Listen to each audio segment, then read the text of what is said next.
Hi, everyone. Hi, Mary Beth. How are you? I'm well, Michelle. How are you? I'm just lovely having this wonderful time trying to get you on Facebook Live, and it's not been What working. happened? I'm telling you, it's almost like between the two of us, we're supposed to hide under a rock. Oh, No, no. that ain't gonna happen. I know, right? That's probably why they went ahead and cut Yeah, us off at the knees. right. So what we're going to do is we're going to record this for everyone in YouTube, and we'll post it on Facebook once we get everything going. Sounds good. So I want to go through our nice little synopsis of telling people that you came to me, and I swear it was desire and intention, and it Amazing. happened for us. I love it too, because the funny thing was is I was actually at the Pagan Fest last May. No, I guess it was last October. In But September. It's the in last Saturday of September. okay, so in September, but I smelled like skunk, so I didn't stop at anybody's booth. The dogs had gotten into it with the skunk, and they jumped all over me, and oh my God. Wow. They were hiding from the skunk and wrapped themselves against me. So I didn't get to meet you there, but I met you in January. Yep. I am the coordinator for the healing tent that's at Pagan Pride every year. It's a section of Pagan Pride where you can, people that are attending Pagan Pride can stop by and valleys. We have lots of different dealers there. It's a lot of fun. We've been doing, last year was the third year. So it's been a great addition to Pagan Pride. Just a little plug for that. Absolutely, absolutely, because I had a blast. I was there because a friend of mine's son makes honey, and so I went down to get some of his honey before he sold out. Yeah. So tell everyone, you started kind of, because you cover a few different areas. You cover our dream workshop you're the lead on the dream workshop on Wednesdays. You do the Sigil Magic Circle that's held here, which I'm one of. Yay! She's teaching me magic. Yeah. So and reinvigorating a whole lot of things. You're a healer, and you're also, I'm going to leave it to you to describe the horse thing. So the horse thing is more of so I work mainly with young people who have perhaps confidence issues, and even anybody that's sort of adults with trauma also have confidence issues, and just working with the horses and sometimes just grooming them is very calming and therapeutic. So the main focus with the horses is young people creating confidence and compassion by working with the horses, understanding how to handle them, and understanding that that every horse needs leadership every moment. So that's it. And if you're working with a horse, you have to be the leader every moment, because every moment the horse is checking to see who the leader is, because the only way for the horse to survive is to be led in a way that will protect it. So if you're not going to lead it, it's going to lead you. And it's way big, and it could hurt you without intending to, just because it's so big. So you have to be in leadership every moment, and that requires a lot of compassion, a lot of intention. Horses read body language completely. They understand your intent. They can hear a mountain lion's heartbeat 100 feet away. So there's no lying to the horse. There's no faking it with the horse. So coming with real truth and intent. And when you get a young person that's not real confident in that scenario, and they learn to lead that horse, and the horse trusts them and follows them, that's a real, that changes you. It changes them into, they walk taller, they speak clearer to strangers. Something happens to them that allows them to really see their own leadership in their own life. And that's something that's sort of evolved over the past few years, just having the horses I have, being able to work with them the way I can, having young people come, members or friends, and seeing them lead, start to lead and change. And as I've been changing my career this year, I'm like, okay, well, that's something that can be part of my new career, is doing this for young people that need that help. So No, it's just kind of an evolution. I want to get with you. I'll tell you my Welsh pony story with my niece and me being 9 months pregnant, stuck on the back of the Welsh pony because of her, because she Ponies was aren't. freaking. I I won't. know, it's a whole nother story, but this was No the offense kid's to the pony. pony lovers out there. There are no ponies on my farm. Let me tell you that there was for the kids because they were all little, and Yeah. she had no confidence. She got stuck on the back of this Welsh pony, and I, being due any moment, got up behind her, and the saddle got in my way, and I was trying to get her off, and I got her over to the fence, and I had her stuck halfway off the horse, and I'm telling you, that horse was laughing at me, laughing. Yeah. I heard it laugh. Oh Yeah. yeah. Yeah. So anyway, let's get to, I know that you are symbol and dream interpretation, and I can tell you because I train people all the time in intuitive gifts. This is a really unique gift. Not everybody does symbol and dream interpretations, and not everybody does it accurately. And the one thing when I sat in your classes, you did. So tell me, how did you start with symbol and dream interpretation? So this started happening as a teen. It kind of just, I was a teenager, and my teenagers have really long dreams, and my friends and I would talk to each other about their dreams, and I would be able to talk to them about what was going on in their dreams. I don't know how I knew. I describe it like a smell. Like you smell something and you know it's bread. So there's something that happens. Clairsentient. That's how it is. It's It is using your senses. Yes. It is a Clairsentient. sense. Yes. It is definitely a sense. So I began to read Jungian psychology and realized that what I was translating was archetypes. So I continued to study archetypes, and that's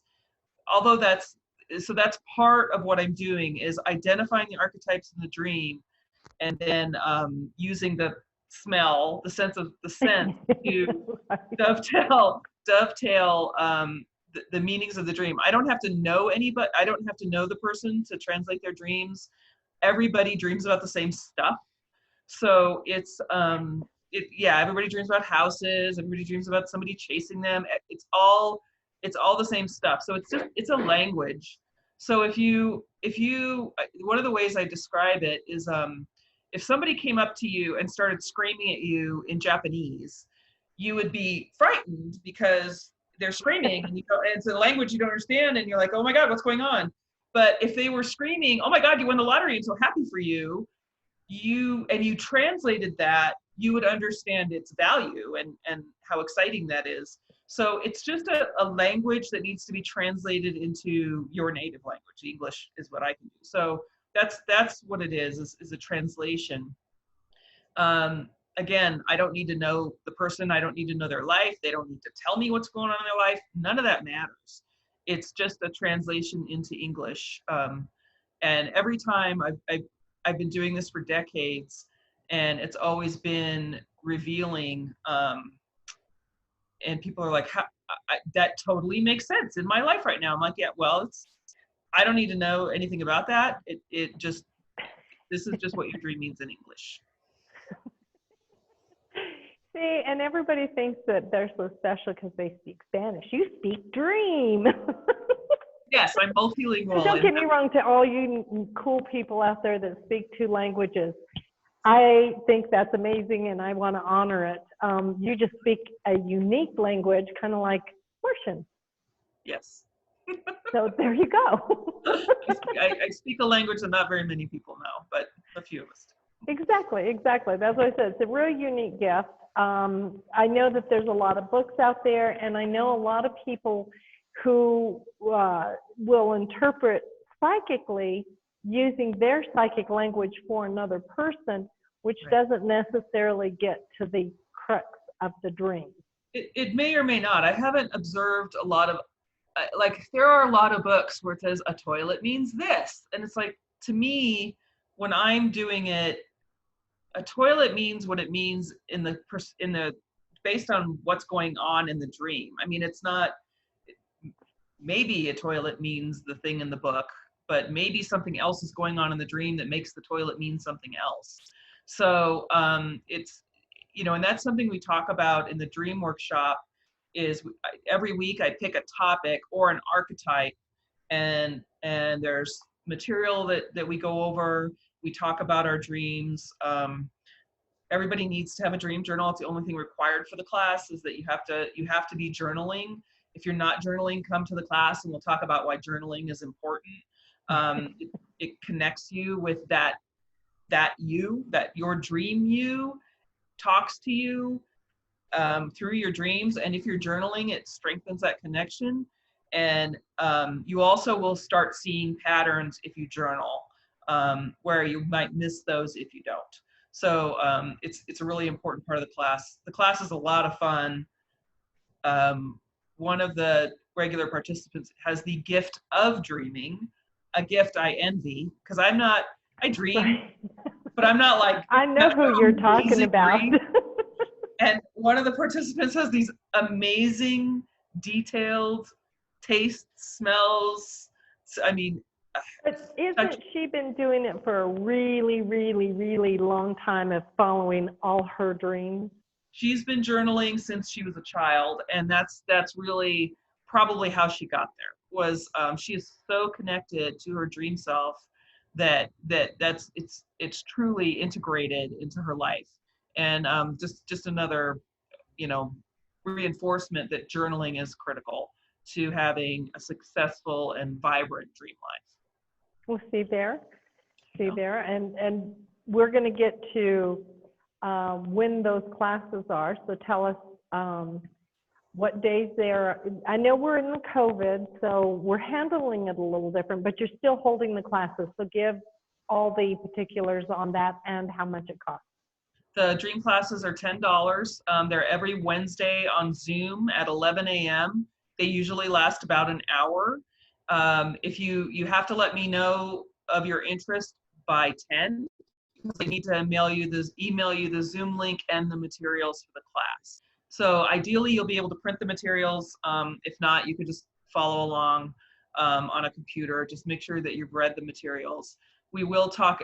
I do want people to bring their dream journal, and then we go over the materials, and then we talk about things we've had that match the materials. And there's usually time for general discussion about if anybody's had a dream lately they want to talk about. I'm available to translate during the meeting, especially if it ties in with the topic for the day. I'm willing to take suggestions for topics people might want to cover in the future. There's lots of room. We did the last workshop we did was on disasters. Wow, nice. Because it's relevant. Not like disasters don't happen all the time. Right, because disasters don't happen all the time, but we dream about disasters. We don't necessarily wait for a disaster to dream about it. Right. So when we dream about disasters, what is that talking about? And there can be during times like this, especially, most people will tell you their dream life is chaotic right now, that it's disturbing, chaotic. There's lots going on. It's not fun. It's not nice. And that's a sort of a collective consciousness issue that occurs during times like this. There was a lot of this during 9/11, a lot of people having war dreams and disturbing dreams. So there can be, we are all plugged into that, whether we want to admit it or not. So when there's a lot of upheaval in the world or in your community, there can be similarities between people's dreams. And there's with that connection thing, that leads us into our segue on magic. Magic. So,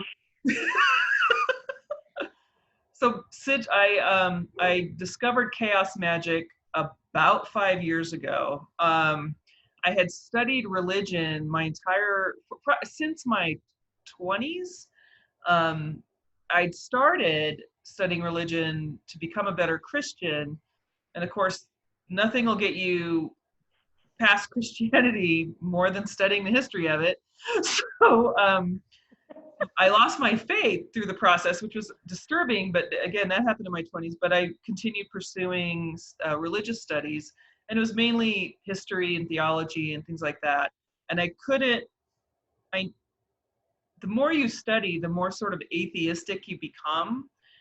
But I could see truths in every religion.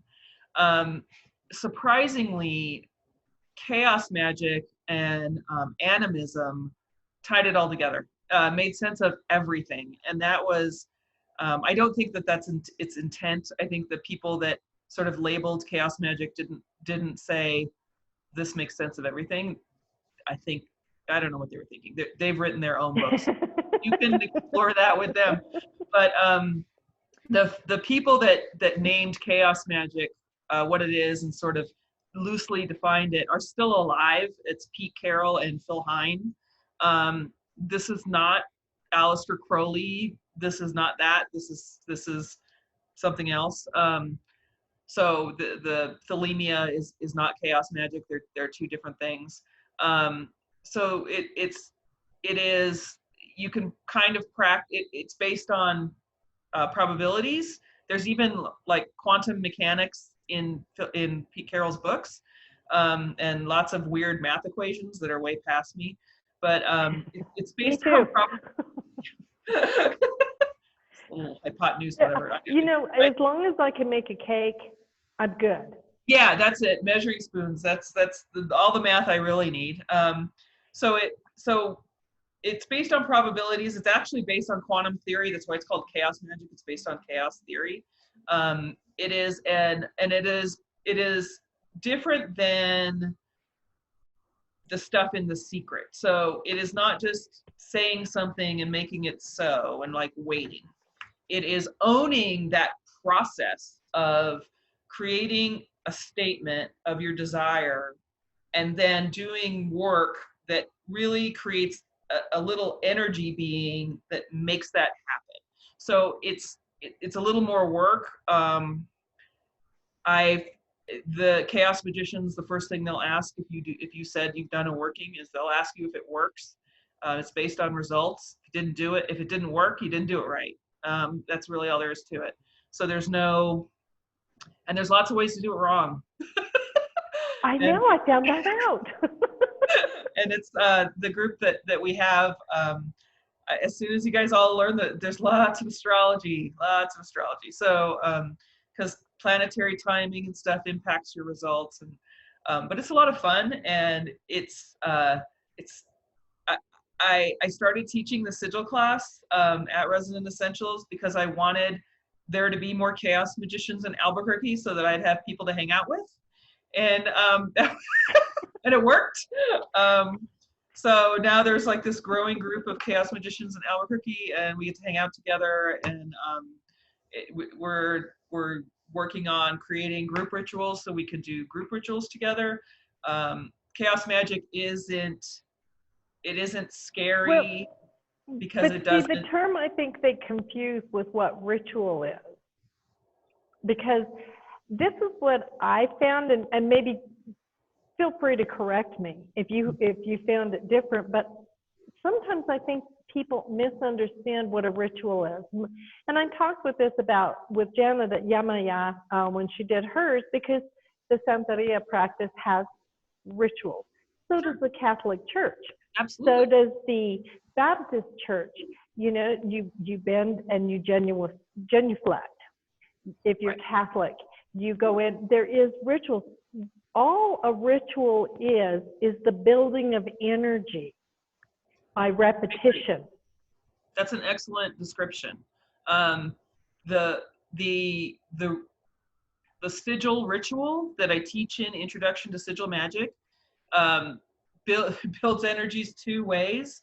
One of them is using sex, which is kind of the frat boy chaos magic thing, which it's easy, and we talk about it in the class. Or there's a longer ritual that is about building energy. It's about creating ritual space, so that those energies are allowed to operate, and you continue to build energy until you launch your sigil and let it go and do its work. Well, but that's the same premise of doing a dream board or a vision board, excuse me, because each picture you put on there builds the energy. Absolutely. And it's the same thing with an affirmation, a mantra, and a prayer. Am I right? Absolutely. And there's prayers in the sigil. Prayers are something that's a foundation of the magic that I do. I do prayers every day that honor one planet or another. 7 days, 7 planets, the inner planets. So, and that's just something I do to maintain relationship with those energies, so that when I need to tap into them, they're there for me because I've been there for them. They get offerings and prayers daily. It's so now, instead of, my atheistic thing, or the more I learned about gods, the more there weren't there. There's so many gods to work with now, and they're all there, and they've all been kind of hanging out waiting for everybody to circle back to them, because they used to be the big deal, and now not so much. When's the last time somebody prayed to Jupiter? Zeus. So but that energy is there because Jupiter orbits the sun. I mean, Jupiter's there. Jupiter's always been there. I have to tell you that when a few years ago, I read a fictional book series called The Iron Druid, in which he had found the equation with herbs and what for the fountain of life, of youth. And he had maintained his youth. So he's meeting with Jesus, and they said, he's having a conversation with Jesus because Jesus had been called to Tucson. And Jesus goes, sometimes when you get famous, it's just everybody calls on you instead of doing it themselves. Right. And he talks in this book about how, a lot of the gods, the Thor and them, the energy, it's about energy. And as a metaphysician, I take a whole different spin on that, with the fact that, with Jupiter, it's a planet. It has gravity and orbit.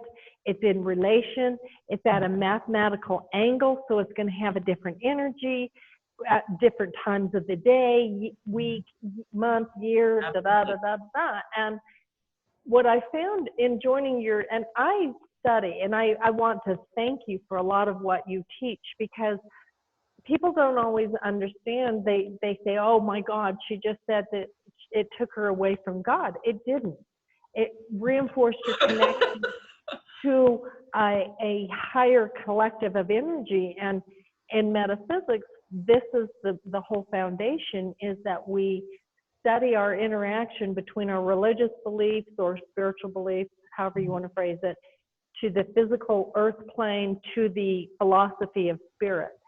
So this is just another link in that armor in our spirit progression. Absolutely. And it's as far as, I lost my faith back in my 20s when I learned about Christianity, and history, Christianity. So what I found through chaos magic is true relationship with divine, and all the things that means, and all the things it doesn't mean. And as something I've always felt responsible for myself, but chaos magic really requires you to hold your own feet to the fire, and look at what you're doing and how you're doing it and why you're doing it. A critical piece of how it works is that it taps into desire. It's the engine that my belief system is that the engine that it runs on is desire. So what are your desires? What are your real desires? And that's something that we actually spend most of the class finding out what people really want. Right. And my biggest surprise, the first class I gave in February at Resident Essentials, my biggest surprise was that there wasn't more like kids there. I thought there for sure would be a guy with a septum piercing and a Slipknot t-shirt, but it was all middle-aged women. And well, they were Heather all would take issue with that. they were all the one token male. and they all couldn't come up with a desire because they had spent so much of their lives caring for others.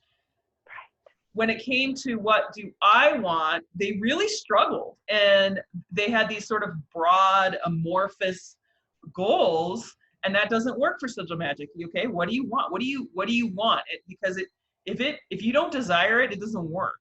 So pegging into the desire is what we spend most of the class on.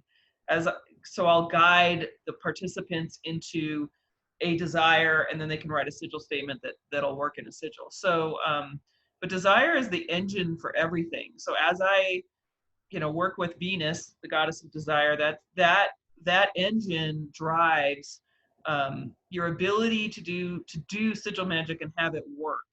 And I see as I continue in my journey, the metaphysics of that really inform everything else. It's really about desire. I'm not talking about like lust. That's not that there's anything wrong with lust.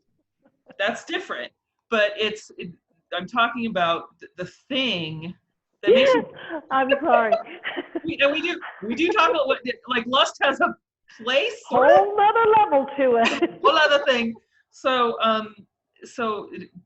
there is but desire is really the thing that you get out of bed every day because you run on desire. I mean, or you go to bed every day because you run on desire. So it's really the foundation.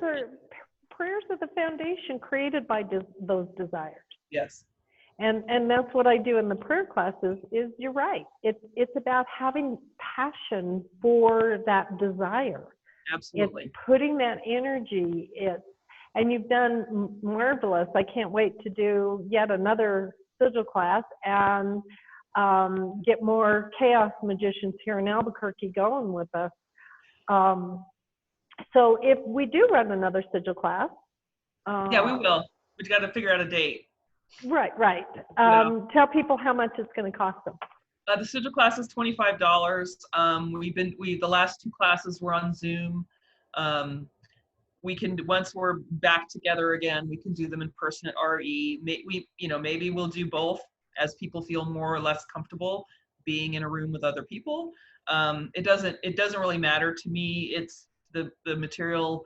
The material evolves a little bit with each class as I find that the same questions are asked. Then I'll actually add material so that we can cover that information. Oh, fine. I have to retake that class. You don't have to. Are you kidding? I love that. I'm available. Once you take the class, you have like my brain to pick, so you can ask me questions. I tend to follow up with the class participants to see how their activations go, because the activation of the sigil has to happen like a week or two after the class, because you have to forget what your sigil stands for before you can launch it. So there's definitely more advanced magic teaching available if you join runesoup.com, or there's other stuff to do, but that's the group that I'm part of. That's a worldwide group of chaos magicians doing amazing things all over the world, and that's what our chaos magic group is part of as well. So yes, $25. I take credit cards, so it's easy to get in, it's easy to pay. Right, we have no shame. It lasts about an hour and a half, 2 hours. Sounds good. But all of this goes in and filters down to the fact that energy. Bam. And guess who's one of our energy healers on at Resonant Essentials? Oh, that would be me. I told you guys, she saved my butt. She walked in and just started creating, and it was like, wow, an organized, conceptualized energy. This is awesome.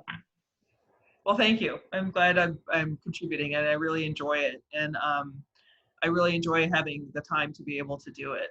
I am there's really not a name for my energy healing. It's called, I learned from Bill Bankston. I've been to his teaching. I can't say I'm certified by him. He doesn't do that. So but if it's portrayed in the book, The Energy Cure. And again, its foundation is in desire. It's a modality that he discovered from a friend of his. And then because he's a college professor, he took to a college research facility back in the late 90s, early 2000s. And he had learned to do healing from his friend. And he took that information and took it into the lab. He got, so how they test for cancer drugs is they have these cloned mice, and the mice have a very specific way that they're used. You inject them with cancer, they get the cancer tumors on the outsides of their skin so that you can do whatever you're testing on them, and they die in like 2 months. Oh my. I have a note. So they have a very specific cycle, and that's how you can tell if your treatment is working. Does it keep them alive longer than what their lifespan is, right?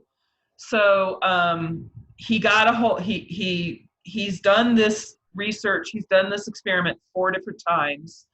The first time it was just him and some mice, and he healed 100% of the mice. They went into remission. Their tumors opened up, granulated, healed over, and the mice lived for 2 years, which is a normal mouse lifespan.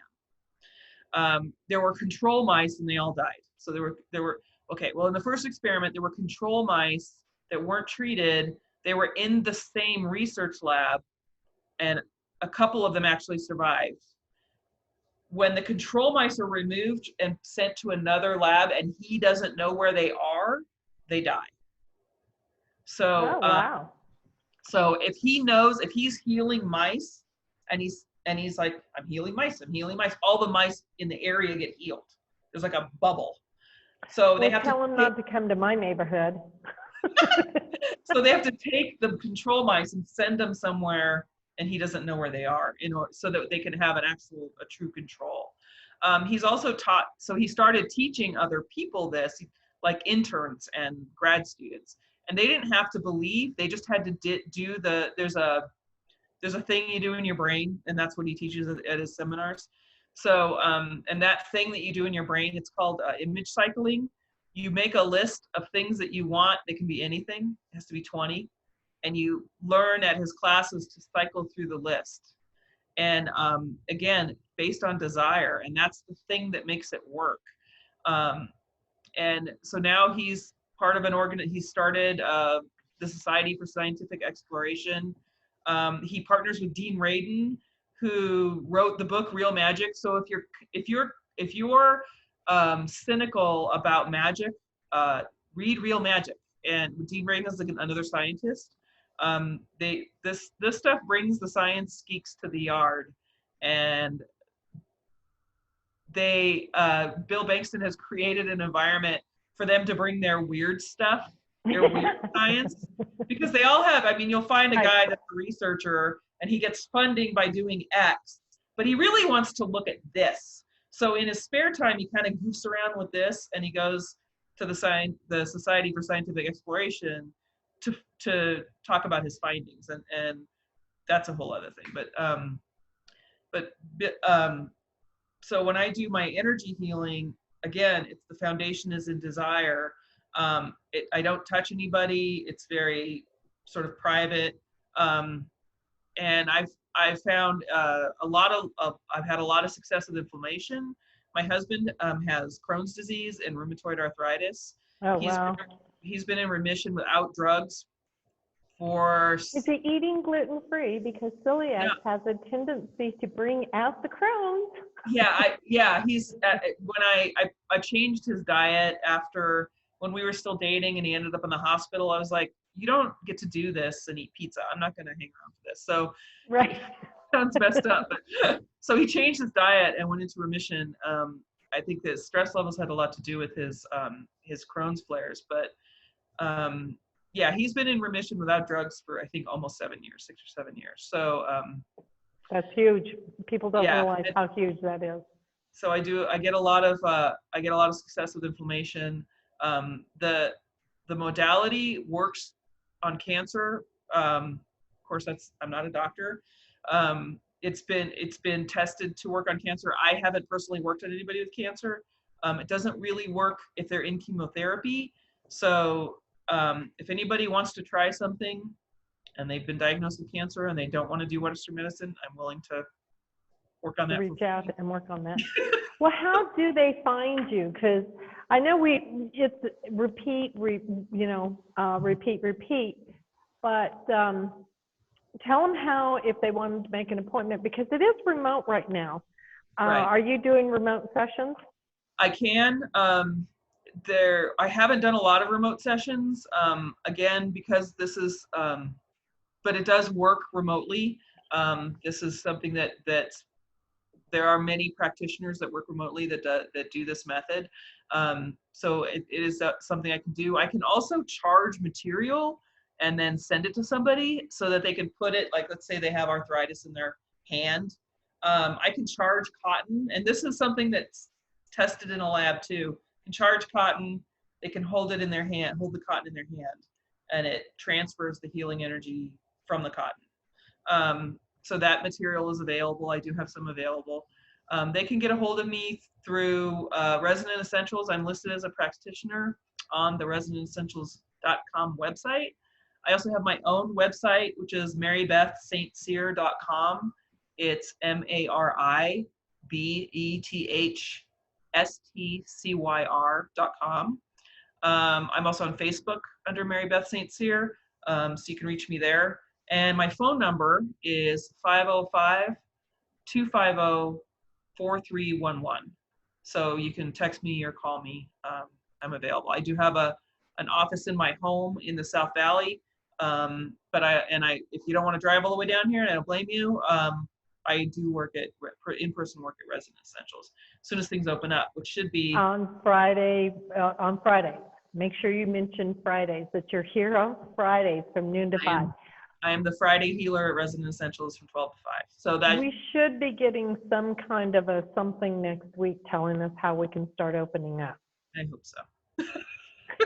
I know. I've also posted some stuff on my Facebook page about immune health. I think that's critical. I think owning your own immune health can mitigate some of the anxiety that occurs when that kind of thing happens. I personally don't worry because I keep my immune system really strong. So, and that's going to be anxiety. Fear is an immunosuppressant. So managing your anxiety is critical to keeping yourself healthy and keeping your immune system strong. So a lot of times somebody just wants to talk about how scared they are. Right. Yeah, they can call me because I can definitely provide them with information that will help them. And your dream workshop can help with that too. So, absolutely. Trying to take hold of every tool that we can possibly do. I want to tell everyone that I want to repeat. You can reach Maribeth by going to resonantessentials.com, click on the practitioner page, and she has her schedule. You just scroll down, click on her link, and you can reach her that way. You can get through her website at maribethstcyr.com. And you can send a message to Resonant Essentials through Facebook if you have lost any other aspect of getting to her and you don't want to rewatch this video. Contact Resonant Essentials and we will connect you to her. I want to reiterate, the dream workshop she does is on Wednesdays from 11 till about noon. It's going to be in person when we can start opening up, but for now it's on Zoom. She does horse rehab to help you with your PTSD, and your kids build confidence. So if you have a need for that, be sure to contact her on that. And if you're interested in the Sigil Magic class, let us know. The more people that we have that let us know right away, we will be able to get this class going, maybe even as soon as next week. Yeah, we could sooner rather, yeah, if I get interest right away, it'll be sooner rather than later. I've been doing it about once a month for the since February. So we can definitely do more of them if there's demand, because they're a lot of fun. If you were going to tell everybody the one thing that you wanted to do or create for them, what would it be? It would be to tap into your desire as your divine essential force, and I think and shake off the selfish thing in that. So it's your purpose, your desire defines your purpose, and a lot of people are seeking their purpose. Well, just ask yourself what you want, and that's your purpose. So my whole life, I was literally born passionate about horses. Allowing my desire to come through my life manifested that. But that's your engine. That's the engine for your life. And I personally think it's the engine of the universe is desire.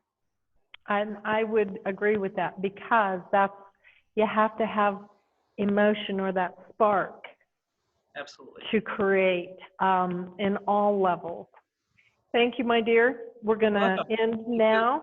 All right. And we're going to upload this to Facebook. And hopefully now that I'm going to get my little extension that lets me connect to the Ethernet. Maybe these things won't happen. I don't know why we're having. We're all doing the best we can. We are. I'm technology challenged, but that's okay. Okay. So, my heart to yours, girl. Thank you. We'll talk to everybody later. Bye now.